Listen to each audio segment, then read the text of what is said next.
Allison Buchsbaum. I'm coming to you live from Patina Gallery this morning for Season 6, Episode 4 of Mindful Meditations on Art Jewelry. And I'm very excited because today we are welcoming Petra Class, who has been with the gallery for 26 years. She was one of the first artists in the gallery, along with her son Lucas. I like the order here. And Lucas's wife, Phoebe. All three of them, generationally, are now involved in the Petra Class studio. And for many of you who have been fans of Patina for all of these 26 years, you know about Petra. We've had many exhibitions with Petra, but she doesn't often get to come. So we really want to show you the collection that's behind us, and we want to share a little bit about the story of Petra and the generational shift that came about during COVID, with Lucas and Phoebe now helping with the studio. So come on in, and we'll kind of zoom in on just a little bit about the two of you. Petra, you grew up in Germany, and once you were studying jewelry, you came to jewelry.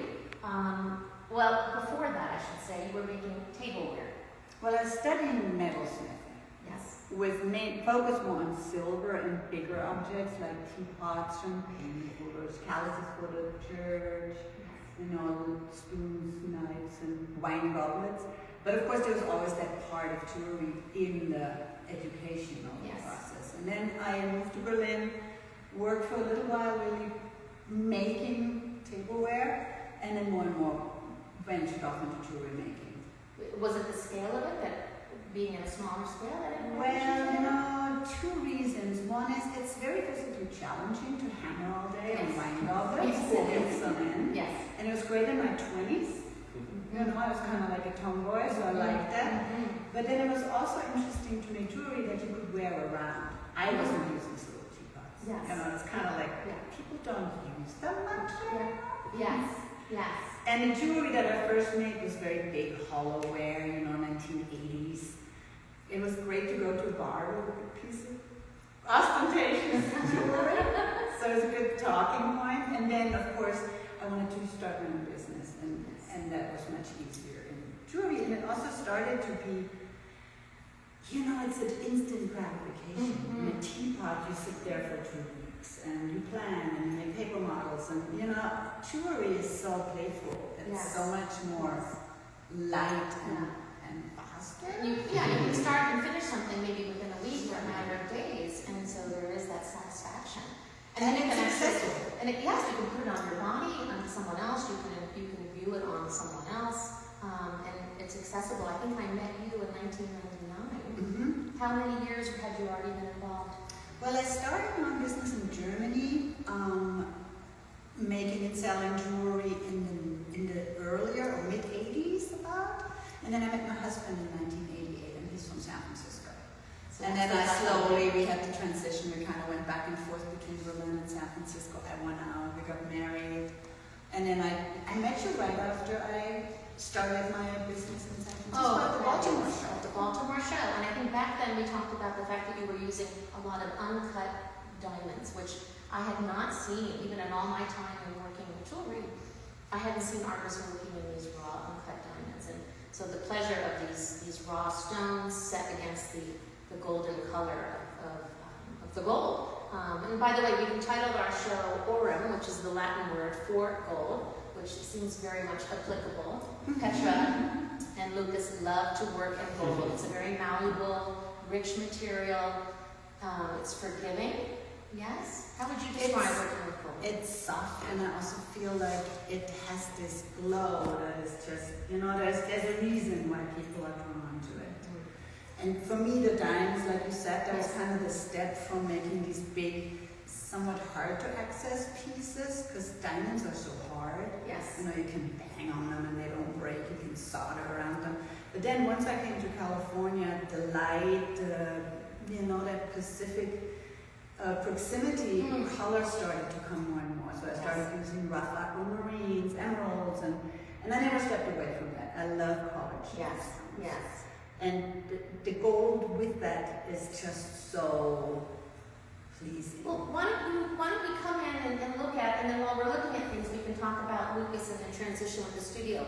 So let's come in and let's start over here. We have these 3 cases behind us, and Yeah, there's actually a good example, which of course by now has refined a bit more, of the rough aquamarine, like these earrings, or this brooch, where we just... So these beautiful, so these stones, are you acquiring them already in this rough, or are you also cutting them? No, we do both a little bit. We acquire them in the rough, and then they kind of get selected for, like, it's not easy to find them matching, in color and clarity, but they're really rough, and then they go through a process of cutting them a little bit, polishing some corners, yes, making sure they're the same height, the same size.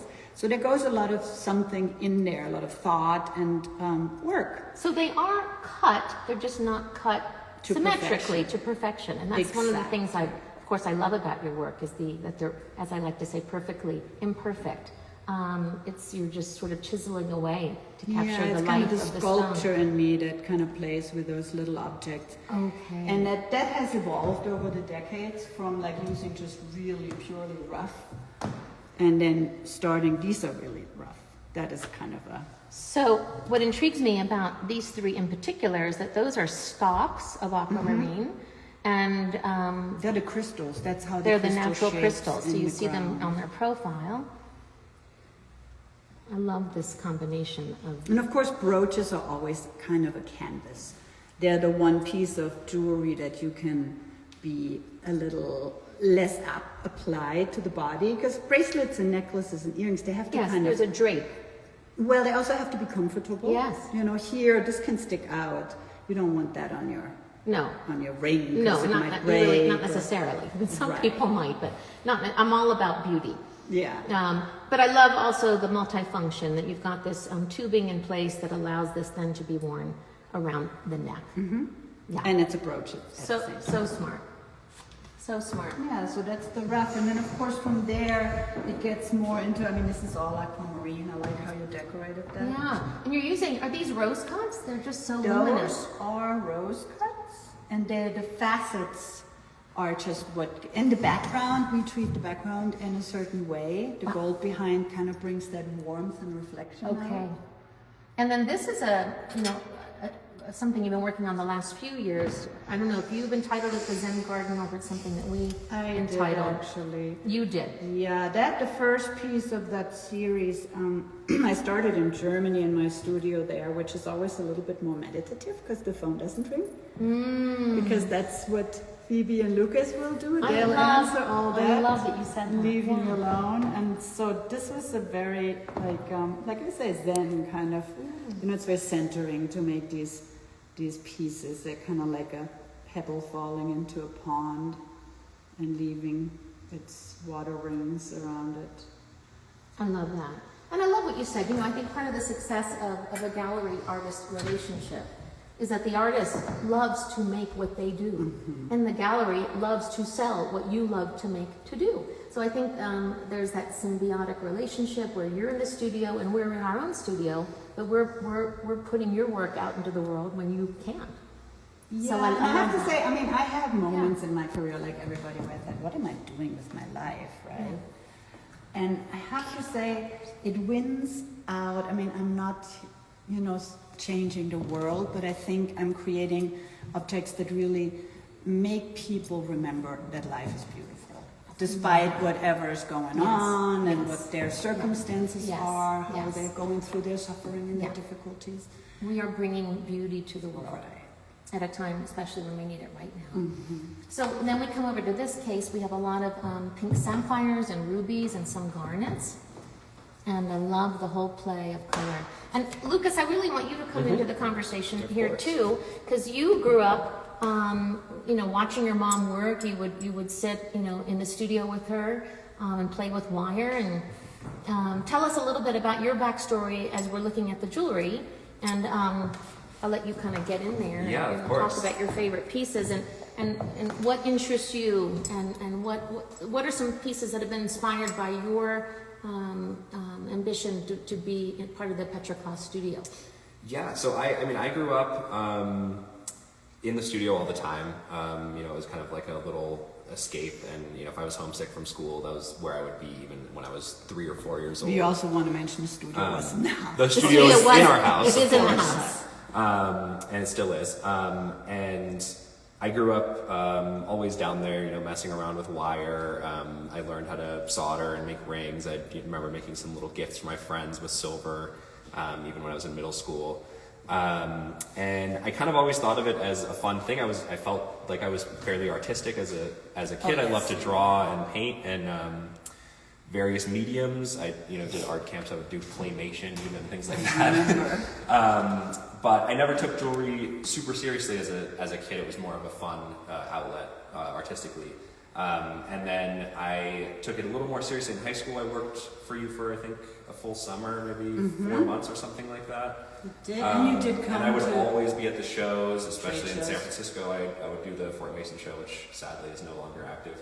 But I always kind of built my passion for it, and I also kind of started realizing how well respected you were as a jeweler, and kind of like having more of an appreciation for the artistry as opposed to just the fun and the playfulness of it. And meet other jewelry artists. I met a lot of artists through that, and was it your friends are always there's a lot of friends in the art space and in the jewelry space. And then I went off to college and studied economics, which was not super related to that. But we're glad you did. Glad I did that, but also quickly realized that wasn't for me. And then when I was in New York, I was working for a startup, and during COVID, everything kind of shut down. Petra lost a jeweler, and I thought that it would be a great time to help out and to get back into making myself. And it just kind of stuck. It was a lot of fun, and we kind of started bouncing ideas off of each other. And then I won't say he ended up renting a very nice big studio space, an old warehouse space in Manhattan, right by in Midtown Manhattan. That was awesome. And then Phoebe came along, and 2 other jewelers helped Lucas, and the 2 of them ran that studio. I came through, for a couple of months here and there, but it's really fun for me because the business end was taken care of, and I could really focus on making one-of-a-kind pieces or prototypes for new. So COVID ended up being a really good turning point. I think it was. In your relationship and for the future of the Petra Class studio. Yeah, and I think also that New York stopover was great for you to be able to get to your Germany studio and we had fun spend time out there. I bet you did. So Lucas, what are certain things that maybe that you started or thought about that are now being introduced in the collection? We've had a couple things that a lot of it is it's so dynamic. A lot of it is just things that we're bouncing back and forth. I think even just a little thing here and there, we're like, oh, we could do it like this, and we kind of like discuss things. Together. And we've been going gem shopping together. I think this is like the 5th year or something that we did Tucson together, which is kind of where we mainly shop for our gems, which is, for our style is a very big part of what informs the designs. You kind of think about the stones. A lot of times, obviously we've got these nice gold pieces down here that are more like shape based, and that's just kind of a little bit. These are Petra's designs, the swirls, but that's definitely reminiscent of what I used to do with wires as a kid. Yes. Well, actually, I want to introspect. I think Lucas's wire designs were the inspiration. Well, that's what I was thinking. For those. That's what I was thinking. But, years ago, I thought, let's do all these nice swirls. Let's do that. And we've got a couple of those. We did this really fun retrospective in New York that was kind of older pieces that had a lot of those sculptural pieces that Petra had from way back in the day. But we also had included a couple of my funny little wire pieces that I made as a kid that you can kind of still see. Obviously I was learning from her, but you can see the symmetry and the similarity. I think we have our languages, really jive. I think Lucas sometimes is a little bit more exact than me, which is not a bad thing. No. He's a bit but more. I've learned to embrace the randomness. What's your favorite piece in the show? I would say. This I think just because I made this bracelet and this further back necklace. So tell us about that. It's got the wire swirl. It has this whole rainbow of gemstones, emeralds and tourmalines and sapphires. And it feels like you took it kind of to another level, right? Yeah, I think. Whole swirliness. My wife and I spent a a bunch of time in Berlin over the last year, where I had rented a small studio as well, and so I kind of committed myself to making some larger pieces that had kind of more elements and would take a longer time. And so Petra and I sat down before that and kind of sketched out a bunch of stuff that we thought would be interesting to work on. And this kind of swirly design that you see in some of the simpler gold pieces as well. And then to add, a fun twist of all these different stones, which I think also has kind of this organized randomness to it. The back one, you can see kind of the gradient of the rainbow going across Yes. with, a lot of different gemstone styles and cuts. Yeah. And the bracelet also, while it's a little more random in terms of distribution, it has this like nice combination of the pink and blue and red that kind of like flows together. So it was very fun to play with that. I think she set me off in a direction with the swirls and to put stones on top, and then I kind of like selected the stones and played with the patterning and everything like that. So it's kind of You like made a sure fun that it works technically. collaboration. Because there's a lot going into And it. it is. The length has to work, the I think- rhythm has to Right. work. Definitely. The drape of it on the wrist has to Yeah. work. And and I always talk about jewelry where you have to really consider the body. You have to consider the landscape of the body and how that's going to lay on the wrist, on the neck. Is it going to be too heavy? Yeah. Is it, that can be a really, I really love the words and I don't, I don't like butts and no's. So when someone's looking at a pair of earrings, I don't want to get to the point where, but it's too heavy. Yeah. Or, but it's hanging not right. And we want to get to the and both. Like this is really working. And I really feel that way with your work. And we've had And that there is definitely this, I always know this is the maximum of weight. It's comfortable, and I'm sensitive. I mean, I got my elderly ears. So I don't want them too heavy, but you want a presence for bigger ears. Absolutely. So that's kind of a balancing act. And the tanzanite is awfully beautiful. Terribly beautiful. Beautiful Rose cut. I mean, they're so luminescent. And I love that. It might be pinned in the back. Here, let's bring out the whole Buddha. But it's lovely. We'll just bring out the Buddha. So that's a good example. So that's the rough tanzanite that we cut. And I mean, I say we because both Lucas and I are on the gem cutting tool. And then those we already bought rose cuts.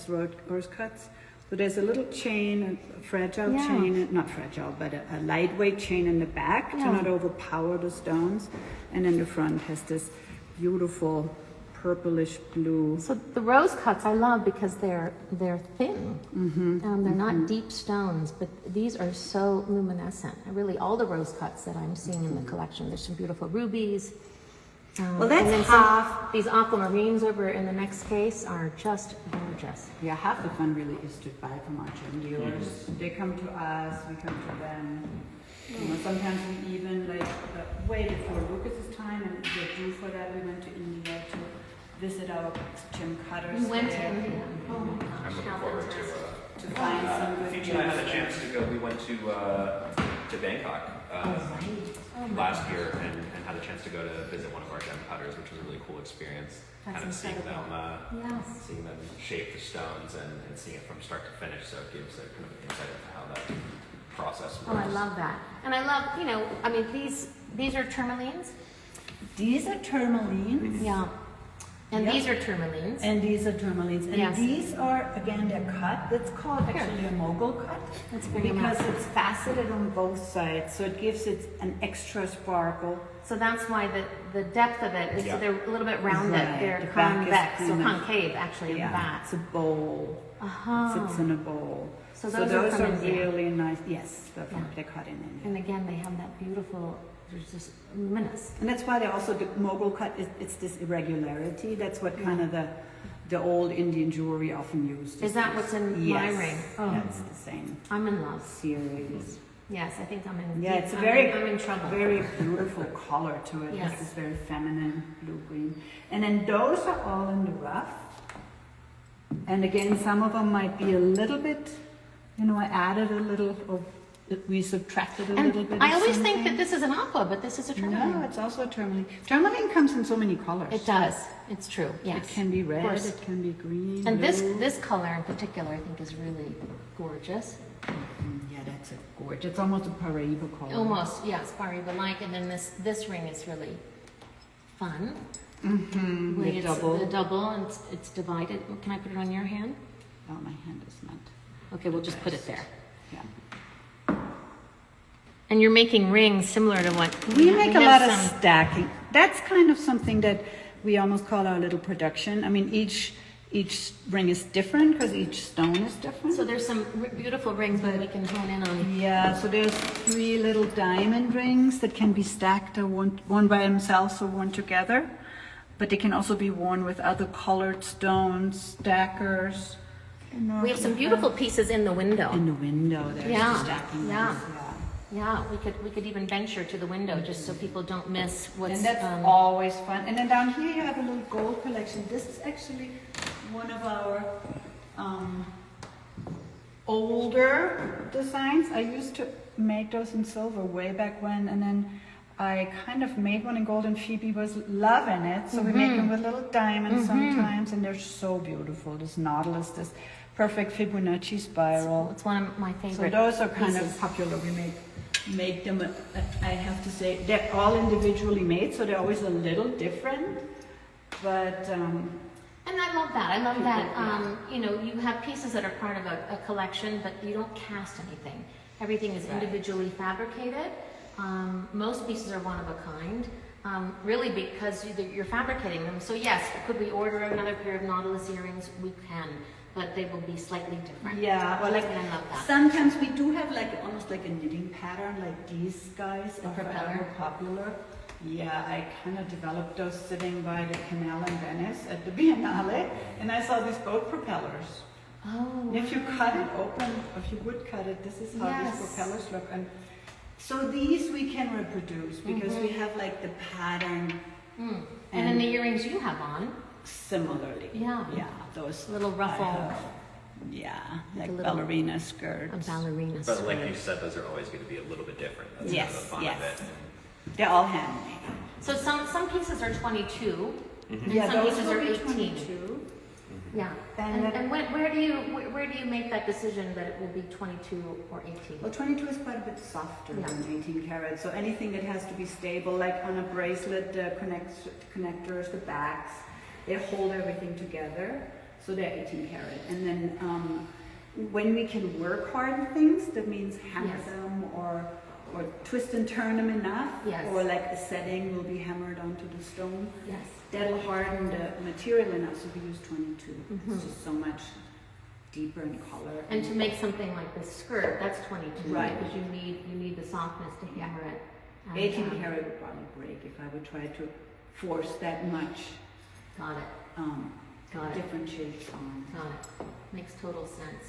I mean, it's such a beautiful collection. I love the variance of color, and that there's some pieces that are just gold, and really experimenting with different types of settings, larger, more constructive pieces, and then lightweight, more the wire work and the flowing of the pieces. Or sometimes just gemstones, like you have a beautiful tourmaline necklace around your neck. Yeah, I fell in love with those stones. They're cut in Germany, and they're just a gorgeous quality of tourmaline.